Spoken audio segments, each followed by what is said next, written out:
அழுவாதப்பா, அழுவாத. ஐயோ, என்ன கொண்டு வந்து இந்த கும்பல்ல போட்டாங்களே. நான் யாரு, இவங்க யாரு?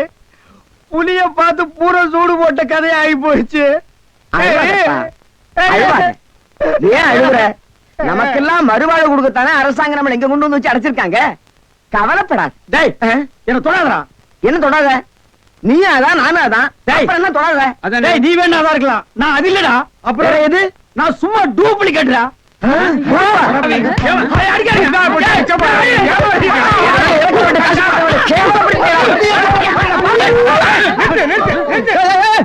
சண்டாளங்களா ஐயாட்ட நான் சொல்லி ஜாமீன் எடுக்க சொல்லியிருக்கேன். இனிமேலாவது புத்திசாலித்தனமா நடந்துக்கங்க. ஓஹோ, வெளியில எல்லாம் பிச்சை எடுக்கிறீங்க, இங்க வந்து ஜாமீன் எடுக்கிறீங்களா? என்ன இருந்தாலும் நம்ம ஒண்ணுக்குள்ள ஒண்ணு இல்லையா? தெரியுதுடா, தெரியுது. ரொம்ப காட்டாத. பிச்சை போட்டவெல்லாம் வெளியே நிக்கிறான், உருவிக்கு போறான். வாங்க. ஏய், நல்ல சமயத்துல வந்து காப்பாத்துனீங்க. இல்லன்னா என்னைய அந்த கும்பல்ல கொண்டு போய் போட்டுப்பாங்கடா. என்ன இருந்தாலும் நம்ம பாசம் விட்டு போயிருமா என்ன? ஏய், இனிமேலாவது இந்த சோம்பேறித்தனமான தொழிலை விட்டுட்டு உழைச்சு சாப்பிடணும். அதனால இந்த கையில கால்ல எல்லாம் மினுக்கு மினுக்குன்னு தெரியுதுல்ல, இதெல்லாம் ஏதாவது சாமியை கும்பிட்டு கோயில் உண்டியில போட்டுருங்க. சரிங்கண்ணே. இதுல இருந்து என்ன தெரியுது?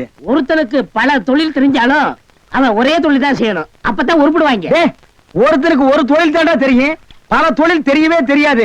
சும்மா தெரிஞ்ச மாதிரி காட்டிக்கிறது இது தப்பு இல்லையா? கண்டிப்பா. ஜனங்களை ஏமாத்துற மாதிரி இல்லையா? ஆமா. இதுல இருந்து எனக்கு ஒண்ணு தெரியுது. என்ன? அன்னையும் பிதாவும் உன்னறி தெய்வம்னு அவ்வையார் சொன்னது எனக்கு தெரியுது. அந்த பார் அவையார் கூப்பிடுறாங்க, போ, தெரிஞ்சிட்டு வா. தெரிஞ்சிட்டு வாடா. இந்த அவையார் கூப்பிடுறாங்க, ஞான பழம் வாங்கிட்டு வா.